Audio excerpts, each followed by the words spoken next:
अस्सलाम वालेकुम dear student and dear subscriber, उम्मीद है आप अच्छे होंगे। मैं फिर से सेकेंड ईयर के नए लेक्चर के साथ आपकी खिदमत में हाजिर हुआ हूँ। अब हमारा जो कोर्स जिस सीक्वेंस से मूव कर रहा है, हम उसी सीक्वेंस से जा रहे हैं। अब हमारे सामने टारगेट है पीरियड नंबर 3 के एलिमेंट्स। पीरियड नंबर 3 के एलिमेंट्स, जैसे मैं कुछ वक्त बचाने के लिए कुछ पॉइंट मैं आपको लिख के दे चुका हूँ। अलबत्ता जहाँ जहाँ पे हमें ज़रूरत पड़ेगी हम साथ साथ पॉइंट निकालते जाएंगे। ठीक, देखिए हमारे पास टॉपिक क्या है, पीरियड नंबर 3 के एलिमेंट्स। ठीक, जो कहाँ से कहाँ तक स्टार्ट होंगे, Na से स्टार्ट होंगे Ar तक, मतलब सोडियम से स्टार्ट होंगे आर्गान तक मूव करेंगे। सोडियम से स्टार्ट होंगे आर्गान तक मूव करेंगे। पीरियड नंबर 1 में 2 एलिमेंट्स थे, पहले बता चुका हूँ, पीरियड को पूरा क्लासिफाई कर चुका हूँ। पीरियड नंबर 2 में आपके पास 8 एलिमेंट्स है। पीरियड नंबर 3 में भी 8 एलिमेंट्स है। तो वही पीरियड नंबर 3 की बात हो रही, 3 की बात हो रही। इसका मतलब है 3 शेल का मालिक है। ठीक, 3 शेल का मालिक है। अब हमें ये पता होना चाहिए कि हम पीरियड नंबर 3 के असल में हमारे कोर्स में है क्या, कि पीरियड नंबर 3 का हमने पढ़ना क्या क्या है। ठीक, सबसे पहली बात कि पीरियड नंबर 3 के एलिमेंट्स को हम फिंगर टिप्स पे याद रखेंगे, वो भी अब मैं आपको सिखाऊंगा तरीका कि किस तरह याद रखना है। ठीक, खैर एलिमेंट्स को मैं बाद में बताऊंगा। असल में पीरियड नंबर 3 के सबसे पहले हम डिस्कस करेंगे पीरियोडिक प्रॉपर्टीज़। क्या चीज़ डिस्कस करेंगे? Periodic properties. बहुत आसान है। पीरियोडिक प्रॉपर्टी है क्या, हम इसे डिफाइन कैसे करते हैं और इसके अंदर हम पढ़ेंगे क्या क्या, या क्या क्या चीज़ें हम इसके अंदर पढ़ने वाले हैं। ठीक, अभी देखिए जब हम पीरियड नंबर 3 को पीरियोडिक प्रॉपर्टीज़ को डिफाइन करने की कोशिश करेंगे तो हम इसे बिल्कुल आसान लैंग्वेज में डिफाइन कर सकते हैं। हम कह सकते हैं the properties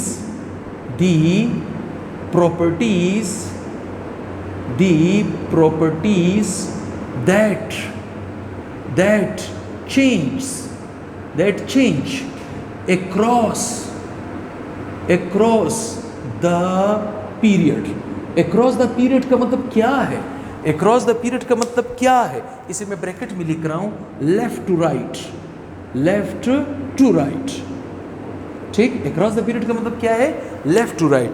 and down the group down the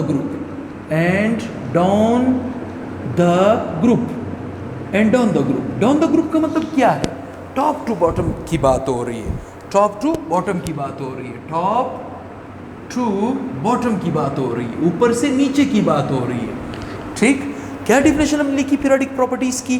the properties that change across the period left to right and down the group, या or down the group, and की जगह आर कर दो, or down the group top to bottom.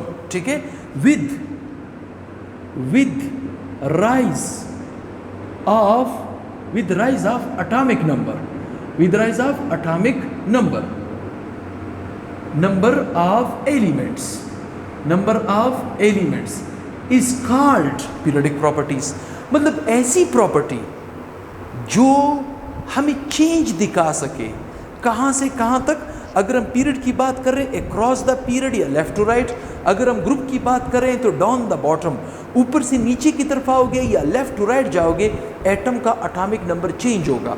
जैसे ही atomic number के बढ़ने से हमारे पास प्रॉपर्टी में थोड़ा बहुत चेंज आ जाए, उस चेंज को हम क्या कहते हैं? Periodic property. और वो चेंज हमारे पास हमारे कोर्स में किन नामों से है? एटॉमिक रेडियस के नाम से है। किस नाम से है? Atomic radius. अब ये एटॉमिक रेडियस या एटॉमिक साइज क्या है? पीरियोडिक प्रॉपर्टीज है। क्योंकि एटम का एटॉमिक नंबर चेंज हुआ तो उसके रेडियस में थोड़ा बहुत चेंज ज़रूर आएगा। इसी तरह हमारे पास है आयनाइजेशन एनर्जी। क्या है? Ionization energy. जैसे ही एटम का एटॉमिक नंबर चेंज होगा, चाहे अक्रॉस द पीरियड जाओ या डाउन द ग्रुप आओ, तो आपके पास एटॉमिक साइज में भी चेंज आएगा, आयोनाइजेशन एनर्जी में भी चेंज आएगा, इलेक्ट्रोनेगेटिविटी में भी चेंज आएगा, इलेक्ट्रिकल कंडक्टिविटी में भी चेंज आएगा, melting point and boiling point में भी चेंज आएगा। कहने का क्या मतलब है कि पीरियड में जब आप अक्रॉस द पीरियड जाओ या लेफ्ट टू राइट जाओ तो एटम का एटॉमिक नंबर बढ़ेगा, एटम का एटॉमिक नंबर बढ़ेगा। तो एटॉमिक नंबर के बढ़ने से जो एटम की थोड़ी बहुत चेंज किस नाम से? एटॉमिक रेडियस के नाम से चेंज आए, आयनाइजेशन एनर्जी के नाम से चेंज आए, इलेक्ट्रोनेगेटिविटी के नाम से चेंज आए, इलेक्ट्रिकल कंडक्टिविटी के नाम से चेंज आए, या मेल्टिंग पॉइंट बॉइलिंग पॉइंट के नाम से चेंज आए। तो इस तरह के चेंज को हम क्या कहते हैं? Periodic properties. क्या कहते हैं? Periodic properties. ठीक, अब इस चेंज को हम उस वक्त डिस्कस कर सकते हैं। सबसे पहले हमारे लिए ज़रूरी क्या है कि हम पीरियड नंबर 3 के इलेक्ट्रॉनिक स्ट्रक्चर को समझ सके। क्या समझ सके? यहाँ पे मैं लिख चुका हूँ इलेक्ट्रॉनिक स्ट्रक्चर। क्या लिख चुका हूँ? Electronic structure. The electronic configuration of an atom, किसी भी एटम का जो इलेक्ट्रॉनिक कन्फिग्रेशन होता है, plays an important role in knowing the physical and chemical properties of elements and their compounds. किसी भी एलिमेंट या उनके कंपाउंड्स का इलेक्ट्रॉनिक स्ट्रक्चर का फैसला कौन करता है? इलेक्ट्रॉनिक कन्फिग्रेशन करता है। और ये चीज़ मैं आपको बता चुका हूँ, इलेक्ट्रॉनिक कन्फिग्रेशन मैं आपको बता चुका हूँ, बल्कि मैं आपको इससे पहले काफ़ी डिटेल से बता चुका हूँ। लिहाजा इन प्रॉपर्टीज़ को हम उस वक्त डिस्कस करेंगे जब हम पीरियड नंबर 3 के एलिमेंट्स का इलेक्ट्रॉनिक कन्फिग्रेशन सीखें। तो मैं यहाँ पे लिख रहा हूँ, देखिए मैं यहाँ पे लिख रहा हूँ पीरियड नंबर 3। कौन से? Period number 3। अच्छा, पीरियड नंबर 3 के एलिमेंट्स कहाँ से स्टार्ट होते हैं? सोडियम से स्टार्ट होंगे टू आर्गान तक मूव करेंगे। कितने एलिमेंट्स इसमें होंगे? 8 एलिमेंट्स होंगे। अब इन एलिमेंट्स को मैं याद कैसे रखूँ? बड़ा आसान ट्रिक मैं आपको बताऊंगा। आप इन एलिमेंट्स को कभी ज़िंदगी में नहीं भूल पाओगे। जस्ट एक लफ्ज़ को 2 दफ़ा रिपीट करेंगे, आपके सामने वो पूरा चार्ट अपीयर हो जाएगा। कैसे? मैं यहाँ पे लिख रहा हूँ NMAS oblique PSCA। मैंने क्या लिखा? NMAS oblique PSCA। NMAS oblique PSCA। इससे आपके पास एटम के नाम निकल आएंगे, एटम के एलिमेंट्स के नाम निकल आएंगे। जस्ट आपने इस पीरियड को इस तरह याद रखना है। जैसे मैं यहाँ पे एक ट्यूब बना रहा हूँ, लाइक दिस। ये देखिए मैं एक ट्यूब बना रहा हूँ। ठीक, ये एलिमेंट, यहाँ पे एलिमेंट, यहाँ पे एलिमेंट, यहाँ पे एलिमेंट, यहाँ पे एलिमेंट, यहाँ पे एलिमेंट, यहाँ पे एलिमेंट, यहाँ पे एलिमेंट, यहाँ पे एलिमेंट और यहाँ पे एलिमेंट। ठीक, कैसे? देखिए इस N का मतलब क्या होगा कि हमारे पास पहला एलिमेंट होगा सोडियम। कौन होगा? सोडियम। M का मतलब क्या होगा? मैग्नीशियम। ठीक, A का मतलब क्या होगा? एल्यूमिनियम। S का मतलब क्या होगा? सिलिकॉन। P का मतलब होगा फास्फोरस। S का मतलब होगा सल्फर। C का मतलब है क्लोरीन और A का मतलब है आर्गान। सॉरी, मैंने इस ट्यूब को थोड़ा सा एक्सटेंडेड बना दिया, लिहाजा मैं इसको यूं कंपाइल कर रहा हूँ। ठीक, अब एक ट्यूब मैंने बनाया। इस तरह के ट्यूब बनाने का क्या मतलब है कि सोडियम का साइज बड़ा है और आर्गान का साइज क्या है? छोटा है। आपको इनके नंबर भी, एटॉमिक नंबर भी फिंगर टिप्स में होनी चाहिए। इसका एटॉमिक नंबर है 11, तो ये हो जाएगा 12, ये 13, ये 14, ये 15, ये 16, ये 17 और ये हो जाएंगे 18। इनके नाम भी आपको आने चाहिए। ठीक, इसका नाम है सोडियम। ठीक, इसका नाम है मैग्नीशियम। क्या नाम है? मैग्नीशियम। इसका नाम है एल्यूमिनियम। क्या नाम है? एल्यूमिनियम।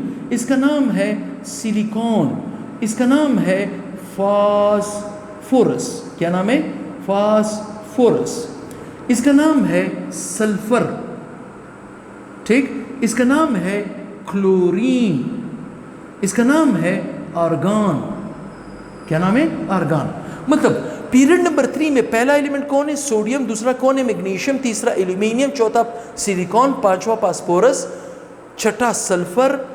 सातवां क्लोरीन और आठवां आर्गॉन। ठीक, मतलब पीरियड नंबर 3 में ये एलिमेंट्स पाए जाते हैं। ठीक, अब इस पीरियड नंबर 3 को मैं वर्टिकली लिखूंगा ताकि इसका इलेक्ट्रॉनिक स्ट्रक्चर हम समझ सके। ठीक, क्या समझ सके? इलेक्ट्रॉनिक स्ट्रक्चर, क्योंकि हमने इसके इलेक्ट्रॉनिक कन्फिग्रेशन करनी होगी। कैसे? मैं यहाँ पे लिख रहा हूँ सोडियम, मैग्नीशियम। ठीक, फिर मैं लिख रहा हूँ एल्यूमिनियम, फिर मैं लिख रहा हूँ सिलिकॉन, फिर मैं लिख रहा हूँ फास्फोरस। ठीक, इनके एटॉमिक नंबर मैंने कहा आपकी फिंगर टिप्स पे होने चाहिए, वरना तरीका मैं बता चुका हूँ। एटॉमिक नंबर टेंशन की जरूरत नहीं है, एटॉमिक नंबर आप निकाल सकते हो। इसका एटॉमिक नंबर है 11, इसका है 12, ये हो जाएगा 13, ये हो जाएगा 14, ये हो जाएगा 15। ठीक, ये हो जाएगा 15। अब मैं यहाँ पे एक लाइन लगा रहा हूँ, उसके बाद मैं और एलिमेंट्स लिखने वाला हूँ। फास्फोरस के बाद कौन है? सल्फर। फास्फोरस के बाद कौन है? सल्फर। तो मैं यहाँ पे लिख रहा हूँ सल्फर। क्या लिख रहा हूँ? सल्फर। सल्फर के बाद मैं लिख रहा हूँ क्लोरीन। क्लोरीन के बाद मैं लिख रहा हूँ आर्गान। इलेक्ट्रॉनिक स्ट्रक्चर का मतलब क्या है कि आपने इनकी इलेक्ट्रॉनिक कन्फिग्रेशन की मदद से इनका स्ट्रक्चर ड्रा करना होगा। कैसे कैसे ड्रा करना होगा? ये हो जाएगा 16, ये सॉरी 15, ये हो जाएगा 16, 17 और 18। मतलब अगर इसका एटॉमिक नंबर 11 है, इसका मतलब इसके पास 11 इलेक्ट्रॉन है और 11 प्रोटॉन है। अगर इसका एटॉमिक नंबर 12 है तो इसके पास 12 इलेक्ट्रॉन है, 12 प्रोटॉन है। तो इसके 11 इलेक्ट्रॉनों को मैं किस तरतीब से रखूंगा? तो मैं यहाँ पे इलेक्ट्रॉनिक कन्फिग्रेशन ड्रा करने वाला हूँ। क्या ड्रा करने वाला हूँ? Electronic configuration. जब इसके इलेक्ट्रॉनिक कन्फिग्रेशन ड्रा करूंगा तो मैं कहूँगा 1s2 2s2 2p6 3s1 3s1। ऐसा क्यों? क्योंकि इसकी लास्ट कन्फिग्रेशन है, इसकी लास्ट कन्फिग्रेशन है 3s1, इसकी लास्ट कन्फिग्रेशन है 4s1, सॉरी इसकी लास्ट कन्फिग्रेशन क्या है? 3s1, तो 3s1 पे आके रुका। ठीक। दूसरा मैग्नीशियम, देखिए क्या ये 11 नंबर पूरे कर रहा है? 2 2 और 6, ये हो गए 10 और 1 11। इसका मतलब एटॉमिक नंबर इसका 11 है। 12 में क्या करेंगे? s में 2 आ जाएंगे, तो इसके लास्ट कन्फिग्रेशन क्या हो जाएगा? 3s2। क्या हो जाएगा? 3s2। सेम उसी तरह है 1s2 2s2 2p6 3s2।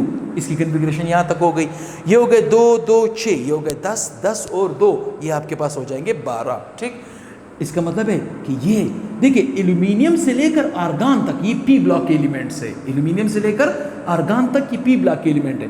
इसकी लास्ट कन्फिग्रेशन होगी, इसकी लास्ट कन्फिग्रेशन होगी 3p1, इसकी होगी 4p1, इसकी होगी 3p1, इसकी होगी 4p2, इसकी होगी 5p3, इसकी हो जाएगी 6 सारे 3 है। ठीक। ये 3 ये 3। ठीक। 3p1 3p2 3p3 और ये हो जाएंगे 4p4, ये हो जाएंगे 3p4, ये हो जाएंगे 3p5, ये हो जाएंगे आपके पास 3p6। हमने कन्फिग्रेशन यहाँ पे आके रोकनी है, हमारे पास सारा उसका इलेक्ट्रॉनिक स्ट्रक्चर निकल आएगा। कैसे?